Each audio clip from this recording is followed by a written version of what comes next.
Welcome to the Nepalese Diaspora Network podcast. We're your source for news, views, and insights, really focusing on what matters to the global Nepalese diaspora. Think of this as, well, your personal briefing. We pull from the latest headlines, the in-depth reports, just to keep you connected with Nepal. Today we're diving into quite a few recent developments. You'll probably recognize some of these from our weekly digest. We're talking economic shifts, governance issues, social trends. We've gathered the key articles and reports to really unpack what's happening right now. Our aim, as usual, is to give you the essential info clearly and engagingly in about 20 minutes. So let's get started. Okay, let's maybe start with something quite concerning, a trend that directly affects our community abroad. We have this report detailing the number of Nepalese workers who've tragically passed away in the UAE. This is just in the first 10 months of the current fiscal year, 2024-25. Yes, the figures from the Embassy of Nepal they're quite sobering, unfortunately. We're looking at 261 deaths in that period.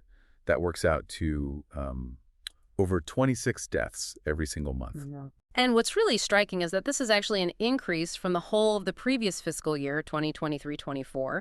That year saw 231 deaths total, which was an average of about 19 per month.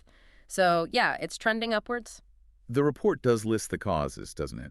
What are the main factors behind these losses? It does. The primary causes mentioned are, well, road accidents, workplace incidents, heart attacks, and other cardiovascular diseases. Okay. So it's really a mix of factors. Some are sadly linked to the risks involved in overseas work itself, and others point towards, underlying health conditions. It really raises serious questions, doesn't it? Yeah. About worker safety, about health support, about overall well-being for our people working abroad. Absolutely. It demands attention. Definitely. Okay, let's shift gears a bit, maybe towards Nepal's economy. There's some, potentially interesting news regarding foreign direct investment, FDI commitments. Indeed. Nepal's actually seen a pretty significant jump, a 33% surge in FDI commitments in the first 10 months of this fiscal year. 33%. Yeah. That totals Rs 56.78 billion across 565 projects. And a lot of this growth seems to be attributed to those recent legal changes we've talked about before and a more streamlined approval process.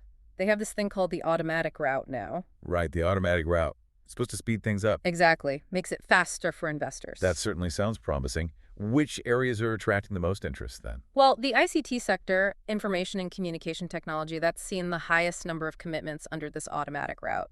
About 221 projects. Okay.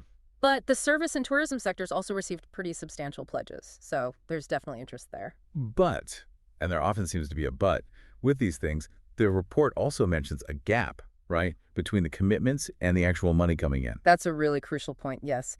While commitments are definitely up, the actual FDI inflow, the money and equity, during the first 9 months was Rs 8.96 billion. Ah. Which is a much more modest increase. It really highlights that ongoing challenge of turning those pledges, those promises, into actual economic activity on the ground. And what stops that? Is it bureaucracy? Yeah. Governance? It's often linked to things like, perceptions of governance quality, maybe corruption levels, bureaucratic hurdles. Investors might hesitate to fully commit if the environment feels uncertain or difficult to navigate. Makes sense. Okay, moving to trade then. Exports are up quite dramatically, but there's a catch. Yes, the headline figure looks fantastic. Exports surged by, wait for it, 72.71% in the first 10 months. Wow. 72%. Impressive, right. But this is largely driven by the re-export of refined edible oils, mostly soybean and sunflower oil going to India. Ah, the re-export issue. Exactly. If you actually exclude those re-exports, the increase in exports of goods genuinely produced in Nepal is, much, much smaller. And this re-export business, it's caused some friction, hasn't it? Yeah. It has, yeah. Indian oil producers have questioned whether this trade actually complies with the SAFTA agreement, the South Asian Free Trade Area. Right. The value addition rules. Precisely. They're questioning if enough value is actually being added in Nepal. There are allegations floating around that it might be more repackaging than significant local processing. Okay, something to watch. Let's turn to Nepal's public finances now. The debt level seems to be climbing. Unfortunately, yes. Nepal's public debt hit Rs 2.622 trillion by mid-May. Trillion? Trillion, yes. That's an increase of Rs 188.30 billion just in the first 10 months of this fiscal year. Now, some of that increase is just due to the Nepalese currency depreciating against foreign currencies, which makes foreign debt look bigger in rupee terms. I see. But still, the overall borrowing is increasing. And how does that break down domestic versus foreign debt? Right now, it's about Rs 1.266 trillion in domestic borrowings and Rs 1.355 trillion in foreign borrowings. So the total public debt is hovering around 42.94% of Nepal's GDP.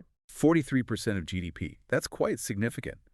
And this must impact government spending, right? Oh, absolutely. A large chunk of the budget now has to go towards just servicing that debt, paying the interest and principal. Which means less for other things. Potentially, yes. Less for development projects, infrastructure, social programs. And it's happening alongside slower than hoped for revenue collection and rising general expenditure. So, yeah, it's resulted in a substantial budget deficit. Fiscal management is going to be key. And speaking of the budget, the private sector has been making its voice heard, hasn't it? What are they looking for? They have. They're really emphasizing the need for policy stability. Businesses hate uncertainty. Understandable. And they want measures to actively promote investment. There's even a call to declare the next decade an investment decade. They want the budget focused on boosting development spending, increasing people's purchasing power, and importantly, supporting local industries. Okay. Now, switching tracks a bit, there's been some pretty disturbing news about governance, specifically at Triphuvan International Airport, TIA. Yes, the reports describe a pretty troubling situation. Widespread bribery and extortion alleged at TIA immigration. Extortion. Yeah, allegations that immigration officers have been extorting large sums from outbound travelers, and worse, that these funds might have been channeled upwards to high-level political figures. That's incredibly serious. It points to potentially deep-rooted issues with corruption and accountability.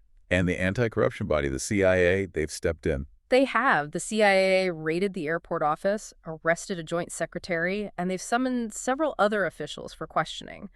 The scale of it, potentially involving aides close to the Home Minister, suggests this isn't just a few rogue officers. It's been linked even to facilitating human trafficking. Just deeply concerning, underscores the need for real systemic reform there. No doubt about it. All right, let's look at some political developments. Yeah. A big one is the appointment of a new governor at Nepal Rashtra Bank, the central bank. That's right.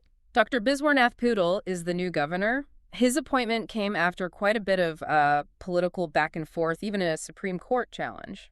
So quite contentious. Well, it's widely seen as politically influenced, given his background as a Nepali Congress candidate in the past. That context is definitely there. And what are his stated priorities now that he's in the role? He said his top priority is getting Nepal off the FATF's gray list, the Financial Action Task Force list, related to money laundering and terror financing. Okay, that's a big one. Huge.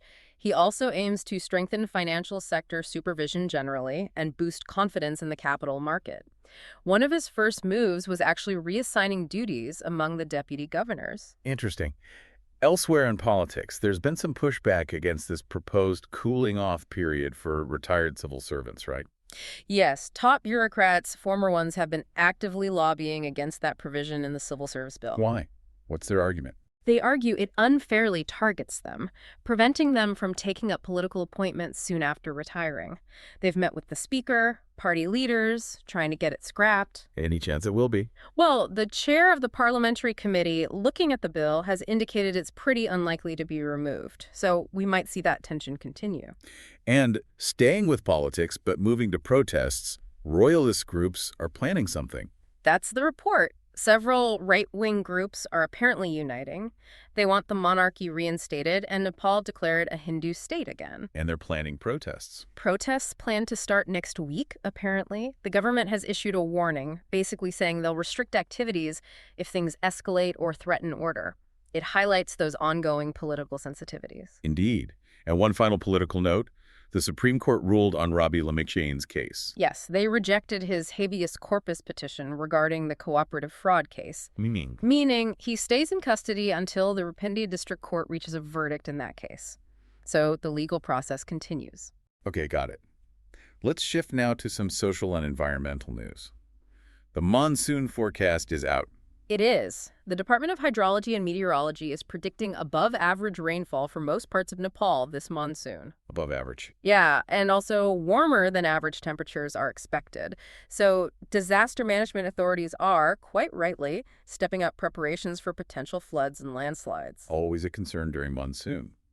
On a brighter note, some good news about birds in Gulmi district. Yes, actually quite remarkable news. A recent study found Gulmi is home to 325 different bird species, Wow, 325. which is nearly 36% of all bird species found in Nepal.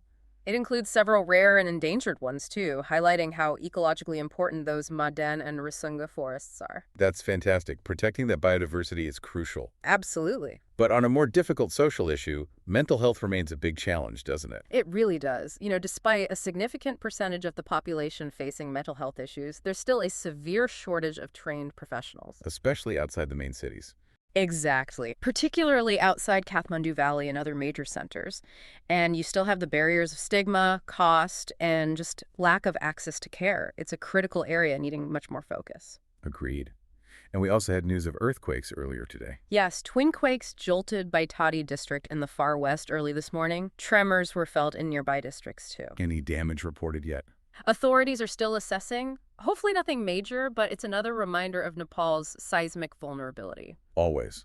Now, one of the pieces we looked at drew on some ancient wisdom, Kautilya's Arthashastra, reflecting on government spending today. Yeah, it was an interesting piece. It drew parallels between Kautilya's emphasis on the state's fiscal duties, things like citizen welfare, environmental protection, building infrastructure, and the challenges Nepal faces now. It critiqued the current imbalance, high recurrent spending versus lower capital investment, and stressed the need for better fiscal discipline and actually getting projects completed effectively.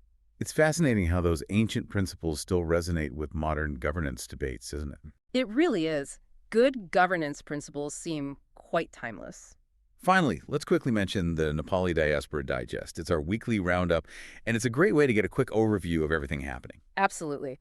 This week's digest covered a lot of what we've just talked about: the FDI surge, the edible oil issue, the TIA scandal, the new NRB governor. It pulls it all together concisely. Yeah, it really provides that snapshot of the key events for Nepalese around the world. Definitely a valuable resource. For sure. Okay, well, that brings us towards the end of this deep dive. We've covered a lot of ground, haven't we? We certainly have. From those tragic worker deaths in the UAE, the ups and downs of the economy, those serious governance challenges at TIA, and the social and environmental updates, too. We really hope this overview has given you, our listeners, a clearer picture of these important issues facing Nepal and the diaspora. Now, for our listeners tuning in from the UK, we just wanted to quickly highlight a useful resource, bolayat.uk. It's a classifieds website specifically for Nepalese in the UK. You can find listings for jobs, housing, local events, Nepalese businesses. It's a great way to connect with the community there. That's bolayat.uk. And for everyone to dig deeper into any of these topics we discussed today, or find more news and information relevant to the global Nepalese diaspora, please do visit our main site, nepalidiaspora.net. You'll find more resources there and ways to stay connected. So thank you for joining us on the Nepalese Diaspora Network podcast.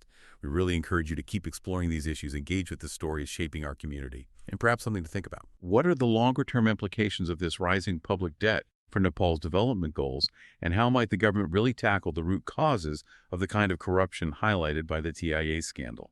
Questions worth pondering as we look ahead. Thanks for listening.